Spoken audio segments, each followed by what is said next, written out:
The signal came at 0317 hours, and Raid was the only one still awake to hear it. He'd been sitting on the roof of the agricultural station outside Lahore, his back against the water tower, watching the stars with the same quiet hunger he'd had since he was a boy. His foster father used to say the stars were doors. Every one of them leads somewhere, the old man would tell him, pressing a cup of chai into his hands. The question is whether you're the kind of person a door opens for. Raid had never known what to make of that. He was 29 now, an RF systems analyst for the Global Monitoring Cooperative, and he understood doors as waveforms, frequencies that either resonated or didn't. Everything else was poetry. The signal was not poetry.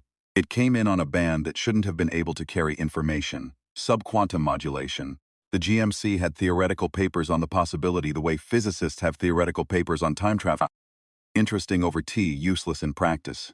But there it was, structured, intentional, repeating. And it wasn't arriving from any direction that corresponded to a satellite or a relay. It was coming from directly above, straight down like rain from a clear sky. He ran the filters 3 times. He called no one. He sat very still and listened to something that had crossed 37 light years to find him. The Varrock arrived 11 days later. They did not arrive the way science fiction had imagined. No slow emergence from clouds. No single vast ship darkening the sky. They came in swarms of objects the size of shipping containers, thousands of them, moving in coordinated geometric patterns that changed every 90 seconds. The math of their formation was not random. Raid, watching the feed from a GMC tracking station on his laptop, understood within 4 minutes that the formations were a language. The Varrock were talking. They just weren't talking to anyone on the ground. They were talking to each other, in the language of position, about the planet below. Raid had been listening to signals long enough to recognize assessment when he heard it. They were deciding. The first strike came 72 hours after arrival. Not weapons, not in any conventional sense. The Varrock deployed what the media eventually called silencers. Devices that hung at 60,000 feet and emitted a structured EM pulse, precisely tuned to cascade through digital infrastructure. Power grids, communication networks, hospital systems, the GMC's global monitoring array. Within 6 hours of the first silencer deployment, 40% of Earth's digital backbone had been surgically excised. Raid was in the basement of the Islamabad GMC hub when the lights went out. He stayed there in the dark for a long moment, hands flat on the desk that his foster mother had taught him to sit in moments of crisis. Palms down, feel what's solid, then think. The Varrock, he reasoned, had chosen to blind rather than destroy. That was information. You didn't bother blinding something you intended to immediately kill. You blinded something you intended to manage. They wanted Earth functional. They wanted Earth controllable. That meant there was still time. He found Nasreen in the stairwell, using her phone as a torch, trying to reach her family in Karachi. Her phone had no signal. She looked at him with the particular expression people wear, when the world has changed too fast for fear to have fully arrived yet. A strange, suspended calm, like the moment between stepping off a ledge and understanding gravity. The subarrays, Raid said, the analog backups. 73 countries still have hardline analog relay networks, old infrastructure. The silencers are tuned to digital. They'll have missed everything that still runs on copper. You want to build a communication network out of 50-year-old telephone wire. I want to build a communication network out of whatever the Varrock didn't think was worth destroying. He paused. They're very advanced. That's a problem, but it's also a limitation. Advanced systems tend to filter for relevance. Old copper lines looked like noise to them, like dead weight. They didn't silence noise. Nasreen looked at him for a moment. She had the same expression his foster father used to get when Raid said something that required reassessment. Then she put her phone in her pocket and started moving. The next 8 days were the worst of Raid's life, and also, in some part of himself he would only admit to in the space between waking and sleep, the most alive he had ever felt. The analog network came up in pieces. Raid's team, 18 people eventually from 6 countries, coordinating via shortwave radio and handwritten relay notes, passed through a chain of volunteers, mapped the surviving copper infrastructure across 4 continents. They weren't rebuilding the internet. They were rebuilding the telegraph, more or less, and doing it against a deadline that nobody could precisely calculate, because nobody knew when the Varrock would decide the assessment phase was over. There were Varrock drones, smaller machines the size of dogs, that moved through cities in quiet patrols. They didn't attack, they observed. Occasionally they would hover over a cluster of humans and project something. A tone, a frequency, something at the edge of hearing that made people want to stop moving, want to wait, want to be still and patient and manageable. Raid had experienced the tone once near the Islamabad hub. He'd been carrying a component box across an exposed courtyard when a drone dropped to 15 feet above him and held. The tone pressed into his skull like a thumb behind his eyes. He understood on a level that bypassed language that the drone wanted him to put the box down, to find somewhere to sit, to be calm and to wait. He kept walking. It wasn't heroism. He was terrified. But his foster father's voice came to him as clearly as if the old man were standing at his shoulder. The question is whether you're the kind of person a door opens for. He kept walking. They got the first cross-continental analog relay functional on day 9.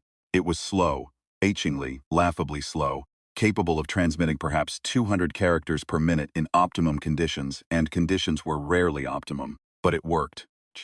And through it Raid began to understand the shape of what the Varak were doing, because now he could hear from Johannesburg, from Lima, from Reykjavik, from Dhaka. The pattern was the same everywhere. Silencers had taken down digital infrastructure, drones patrolled and pacified, and the Varak's container ships had begun to land, not aggressively but steadily, in pre-selected sites that corresponded. Raid realized after 3 hours of mapping, exactly to the locations of Earth's primary freshwater sources. They weren't colonizing, they weren't conquering, they were relocating. The Varak were a species that had crossed 37 light-years not as conquerors but as refugees.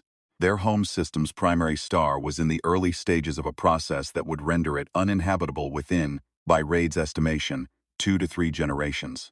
They had come to Earth not to destroy humanity but to displace it. Slowly, methodically, with the particular calm of a civilization that had done its math and decided the indigenous problem was manageable. The word manageable kept coming back to him. He transmitted this analysis through the analog relay at 0600 on day 10, in compressed shorthand, to every node in the network. He got responses within the hour from teams in 12 countries. The responses were, in aggregate, the following: confirmed, confirmed, confirmed, and what do we do? Raid sat with that last question for a long time. What they couldn't do was fight, not conventionally.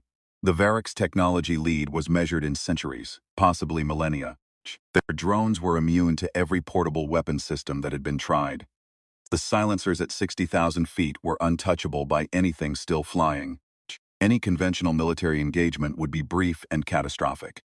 What they could do was think. Raid's foster mother had been a linguist. She'd spent her career studying the relationship between structure and meaning, how the same information, arranged differently, communicated entirely different things. She'd once spent an hour explaining to a 12-year-old Raid why the word order in a sentence wasn't decoration.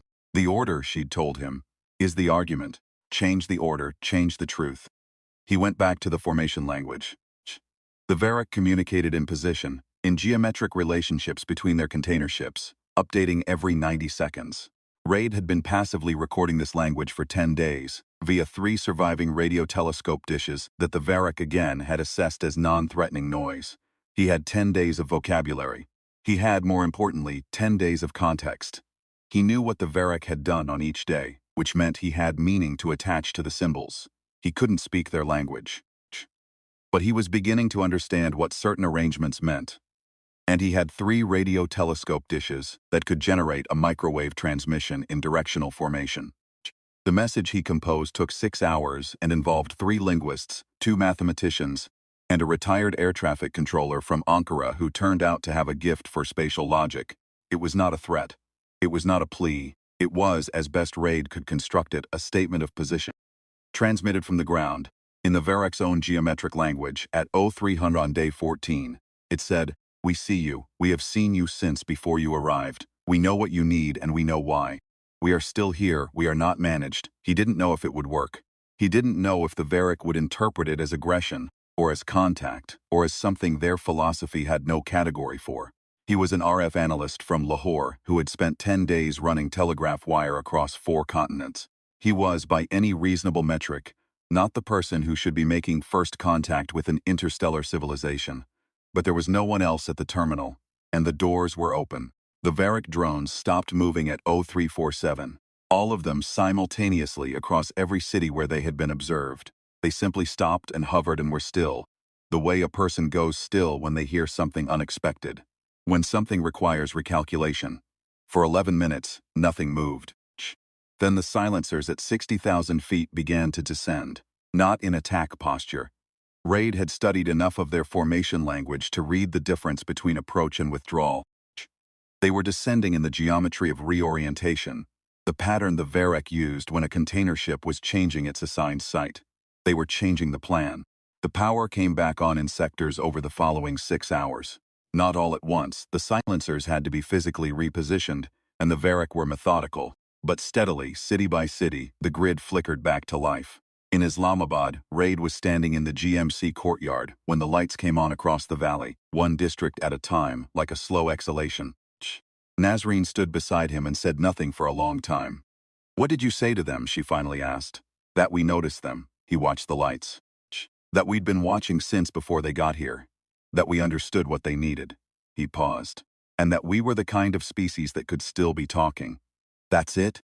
"I also implied that any species capable of hearing them from 11 days out, reconstructing their communication language from passive observation, and transmitting it back to them within 2 weeks of first contact was not a species that was going to be easily managed." He allowed himself a small, exhausted smile. "I tried to say it politely." She laughed, briefly, and it sounded like something coming back to life. The formal contact process took 7 months and involved people far more credentialed than Raid. He was consulted, he was thanked, he was included, after considerable bureaucratic negotiation, in the translation working group which suited him. He was not a fighter or a diplomat. He was someone who listened to signals. What emerged from those 7 months was not an expulsion and not a surrender. The Varek, confronted with a species that had decoded their assessment language in less than a fortnight and responded in kind, revised their categorical assessment of Earth's inhabitants. The word manageable was removed from the official Varek designation of humanity. The replacement term, as nearly as the translation team could render it, was something like unexpectedly coherent. Raid thought his foster father would have liked that.